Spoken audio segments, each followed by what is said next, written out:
So what we're looking at here, and um, maybe not quite as exciting as what Marcy was speaking about, although these are really good numbers. So I love to get the opportunity to share some good numbers because that's not always the case, although markets go up 70 or 80% of the time. So it's much more likely to have positive numbers than any kind of negative number. But with that, what you're looking at here is the balance fund and then the impact fund, which are the two opportunities of the two different funds. Markets with a capital.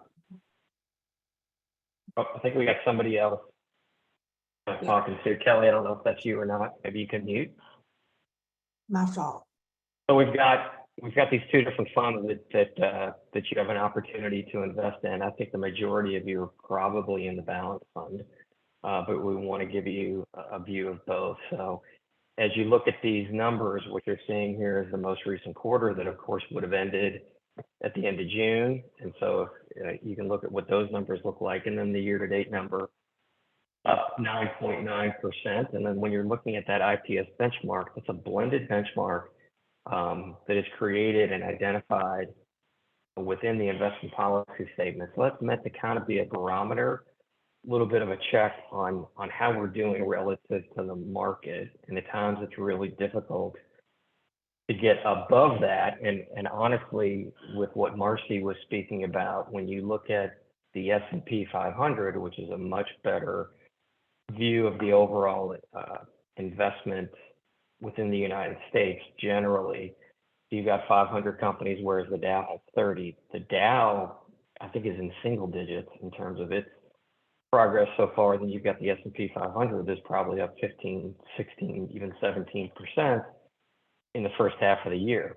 But as Marcy was also talking about, you take away the top 10 companies by weight. And what I mean by that is just what they do in the S&P 500 is the larger a company is, they give that company more weight, which maybe is fair, maybe isn't. So if you take those top 10 weighted companies out of the S&P 500, the 400 and other 90 remaining are actually negative. So when Marcy was talking about a really narrow market, it is really focused on those mega cap tech companies, which has been difficult to beat benchmarks because we don't invest that way. We're not taking big bets or investing, based on the size of the company.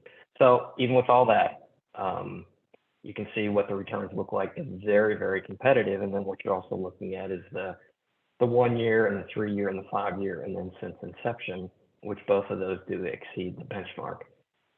Please note that these are net of all investment costs. They're not necessarily net of the foundation costs. So just want to make sure that is clear. So that's a little bit, and actually I can give you a bit more of an update for those that are listening. I'll just verbalize this to you. So this was as I mentioned, at the end of June. So actually, as of yesterday, the balance fund is up a net of 10.3%, and the impact fund is up about 14%. So it hasn't been a whole lot of time since the end of the most recent quarter, but some additional movement in the correct or good movement direction is what I'm trying to say. So let me give you a little bit of detail, and I'm not going to dive too deeply, but more than willing to answer questions. So I want to give you a sense of how we build and what the structure of the balance fund is currently. So it has a balance of equities, fixed income, cash, and some alternative investments also. You can see the proportions, about 60% equities, 23% fixed income. We're keeping a bit of cash, kind of dry powder, if you will, and then alternative investments is about 12%.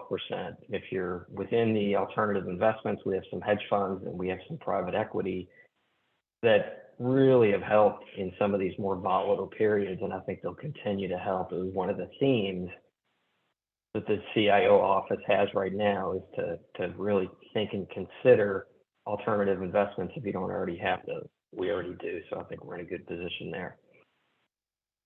And then the rest of this is kind of the proportions and the different types of managers that we have in place that we're using. We actually have a mix of what is referred to as active and passive. So the passive managers, we have 4 different managers that are parametric, and we actually hired them to manage and build an index, like an index for the S&P 500 or for the international market, that was screened for the book of discipline, but really does do a really good job of kind of mimicking whatever index it was that we wanted to try to replicate. So that has been very successful. So having kind of a passive and an active part of the portfolio, I think, has really helped with returns and really helped with the volatility also. So that's the balance fund. There's not as many components of the impact fund. So the impact fund is all equity, and the focus on the impact fund, it has some parametric, it does have some passive investing, but the rest of the managers are really focused on, and there's been a lot of debate about ESG, which is environmental, social, and governance. So the idea here on the impact fund is to kind of invest with a conscience, to have an impact, to be focused on not just returns, but where can we invest where we're doing the best good. And so that's kind of a general way to think about the impact fund. And it is all equity too. So if you want just an equity allocation, that's what you're going to get there. So that gives you a little bit of flavor. You've got almost entirely equities, a little bit of cash in there, but not much. So you can tell the 2 of these are very different. No alternative investments in the allocation here for the impact fund. So I'll stop there. I'll pause there. Junaid, I might turn it over to you. Any thoughts about changes, updates that we might do in the portfolio? I think it probably is going to be very similar to what Marcy was talking about, whether it be small cap or international. Any thoughts on that and some changes that we might be considering in either of these portfolios? Yeah, so as Marcy was mentioning too, and I believe when we were in our annual meeting in February, we were talking about what the markets are expecting. Everyone was expecting a recession, and usually one of the things that works in markets is doing the opposite of what everyone expecting. And we had commented about that, where we think probably in the second half is where more volatility returns, because everyone was expecting it in the first half. And so our positioning, even though a little cautious, even with the outperforming the benchmarks and almost close to 10%, has been because of that contrarian thought. Now everyone's getting a little excited. More people are moving in the bull market and soft landing camp than there were. So again, trying to be contrarian, we're going to be maybe a little bit more cautious, remove some money from the private markets. And then again, have our buying list ready if volatility returns, and to add to small caps and international over the course of the next probably fourth quarter or first quarter next year. But again, with less than 60% in stocks, and having some alternatives about 10 to 11%, and getting a 10% return, we're very comfortable with that slightly cautious position and still participating in the markets.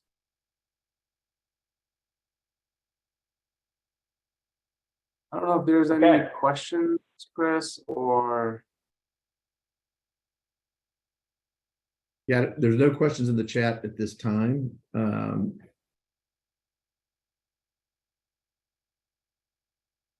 But I'll ask a question, Junaid, Scott. Marcy talked a little bit about, and I guess we had one question we've had so far has been about the handicapping any Fed news in the future.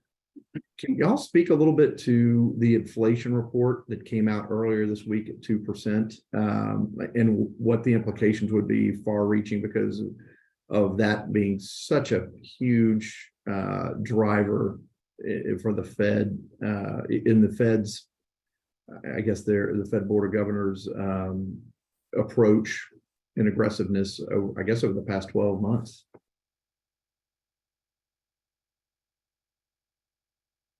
Go ahead, Junaid. Yeah, I'll take that one. So, we've been talking about since the beginning of the year that usually it takes a good 18 months for any interest rate hike to take its full effect and filter through the economy and show its result on the inflation. And right now, beginning of July was exactly 18 months from the first rate hike. So all these other rate hikes that have happened from 0 to 5.25, they still have to filter through the economy. And we, as I think Marcy took a 30 seconds or 20 seconds in saying that maybe that was a little worrying today when PPI is almost close to deflation. So their aggressiveness, there's always a lag to it. I think if they raise again 2 more times this year, inflation is going to be much lower than, or close to that 2% target over the next 12 to 15 months. So the worrisome part is if it goes towards deflation, and that's what we're monitoring very closely, because I would rather have inflation any day than deflation. Deflation is what we try to avoid at all costs. And I know Chair Powell is well aware of that too.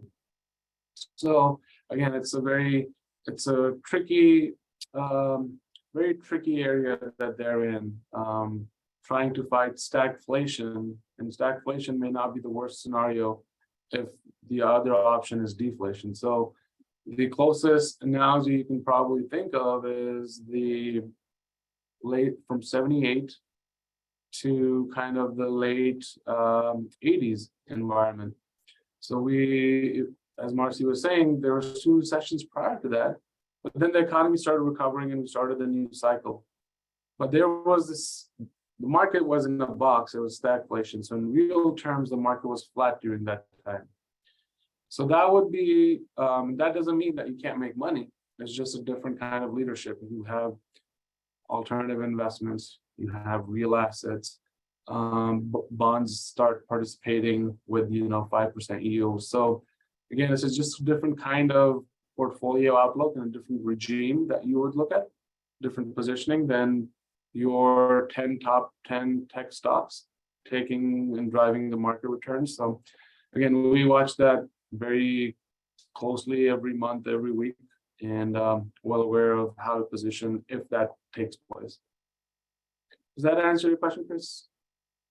It does. It does. Junaid, one follow-up. I want to follow up to something Marcy said. She talked about sectors for the second half of the year and potential buying opportunities, and making the point that Scott, you followed up with in terms of the S&P and the narrow group of stocks that really have driven returns for the first half of the year. What are some of those sectors that you anticipate, Junaid, Scott, that would be sectors that we would find compelling for the second half of the year? So again, your traditional value stocks, the dividend praying, dividend growth, old boring stocks, those are the ones that have not participated in this market rally. Again, it's been all driven by those 10 stocks. And as Scott was saying, the 10 stocks, S&P those 10 stocks are up around 30%. But the rest of the S&P 500, the 490 companies, they're flat. And at the closer you are to the value, basically when you look at the quality metrics of the fundamentals, cash flow positioning, low debt, high dividends, dividend growing stocks consists of not only paying, but stocks that have been consistently paying dividends. Those are the stocks that are going to be utilities, as another example too, just more defensive, more quality companies. I think those are the areas that are probably going to be well served with a higher overweight in the portfolio, just because of volatility returning, especially if we get 2 more rate hikes. So, and again, healthcare has been, as you can see on this page too, it's been punished. Utilities have been punished. Energy has been punished just because of overall commodities. Now, again, energy is a tricky one, and commodities too, because if there's any hint of deflation, those are not going to outperform. But I don't think, hopefully, we don't get there.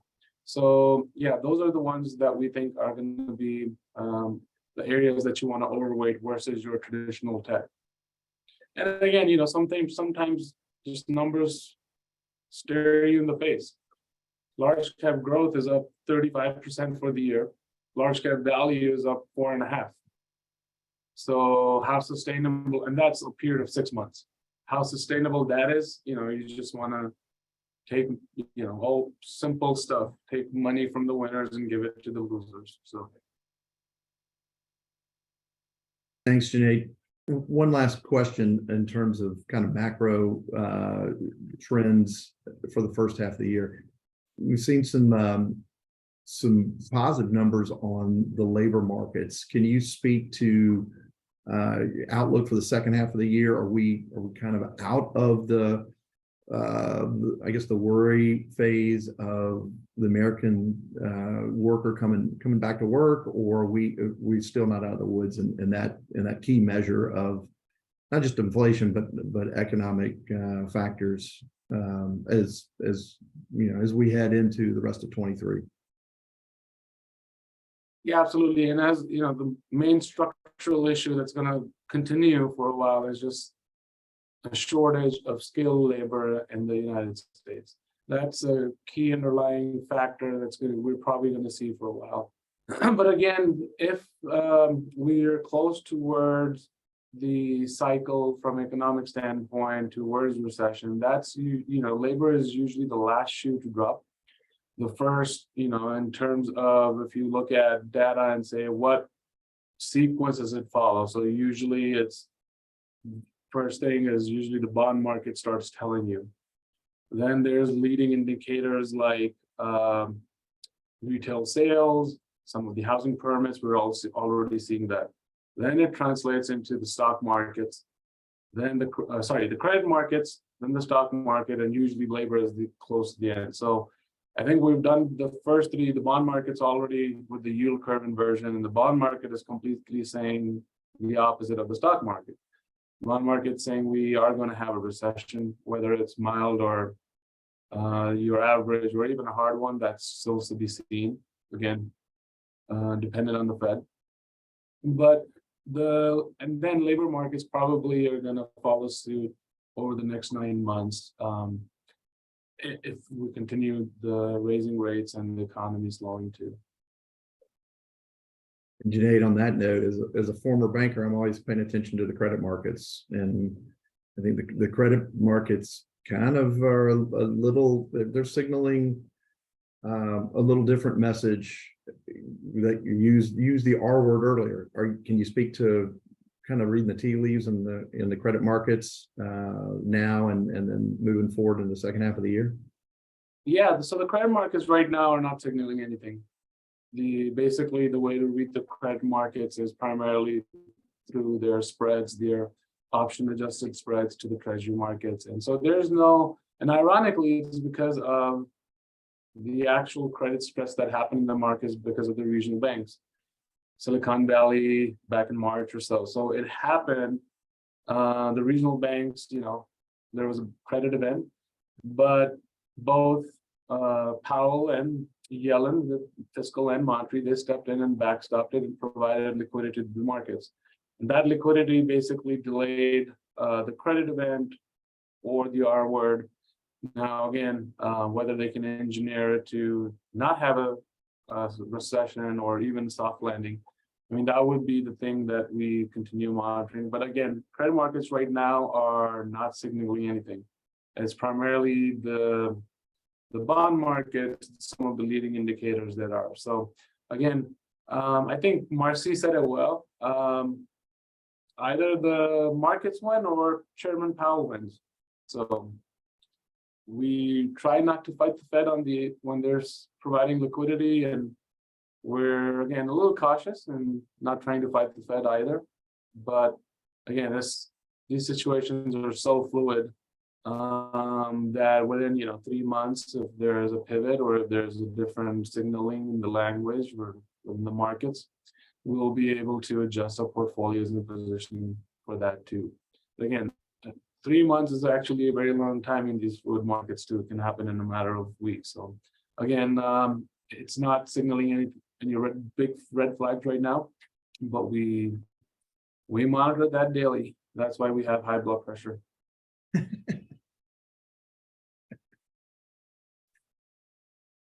Scott, any further comments or kind of you want to add a little bit of color to what some of the questions I've peppered Junaid with at this point?